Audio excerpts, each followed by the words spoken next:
നമസ്കാരം. നിങ്ങളുടെ വീടിൻ്റെ ഇൻറ്റീരിയർ ഡിസൈനിങ്ങുമായി ബന്ധപ്പെട്ട് നിങ്ങളൊരു ക്ലയൻറ്റ് എന്നുള്ള നിലയിൽ എന്ത് ചെയ്യരുത് എന്നുള്ളതാണ് ഇന്നത്തെ വീഡിയോയിലൂടെ നമ്മൾ കാണുന്നത്. അതിലേറ്റവും പരമപ്രധാനമായിട്ടുള്ള ഘടകമാണ് ഇലക്ട്രിക്കൽ വർക്ക്. ഏത് സമയത്താണ് ഒരു ഇൻറ്റീരിയർ ഡിസൈനിങ് കമ്പനിയുമായി കൺസൾട്ട് ചെയ്ത് നിങ്ങൾക്ക് ലാഭകരമായിട്ട് നിങ്ങളുടെ ഇലക്ട്രിക്കൽ വർക്കുകൾ കംപ്ലീറ്റ് ചെയ്യാൻ സാധിക്കുന്നതെന്നും ഈ സൈറ്റ് നമ്മൾ നിലവിൽ ഞങ്ങളെ സമീപിക്കുന്നത് ഇതിൻ്റെ ഒരു ഇലക്ട്രിക്കൽ വർക്കുമായി ബന്ധപ്പെട്ട് ഇതിൻ്റെ പെട്ടി, പൈപ്പ് ഇതെല്ലാം അപ്ലൈ ചെയ്ത് വയറുകളും പ്ലേസ് ചെയ്തതിന് ശേഷമാണ് ഞങ്ങളുമായി കൺസൾട്ട് ചെയ്തത്. ഓരോ സ്വിച്ച് ബോർഡിലും നമുക്ക് യൂസ്ഫുൾ ആകാത്ത തരത്തിലാണ് സ്വിച്ച് ബോർഡുകൾ ഓരോന്നും പ്ലേസ് ചെയ്തിരുന്നത്.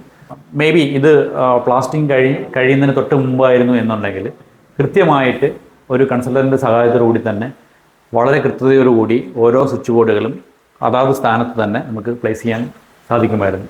അപ്പം ഈ മിസ്റ്റേക്ക് ഞങ്ങൾ വന്ന് സൈറ്റ് വിസിറ്റ് ചെയ്യുകയും അതിനുശേഷം വളരെ കൃത്യമായിട്ട് ഓരോ സ്വിച്ച് ബോർഡുകളും എവിടെ പ്ലേസ് ചെയ്യണം എന്നുള്ളത് ഞങ്ങൾ മാർക്ക് ചെയ്ത് കൊടുത്തതിന് ശേഷമാണ് ഈ കാണുന്ന സ്വിച്ച് ബോർഡുകളും കാര്യങ്ങളും എല്ലാം ഇവിടെ ഇപ്പം നിങ്ങൾ ഈ കാണുന്ന പോലെ തന്നെ പ്രിപ്പയർ ചെയ്തേക്കുന്നത്.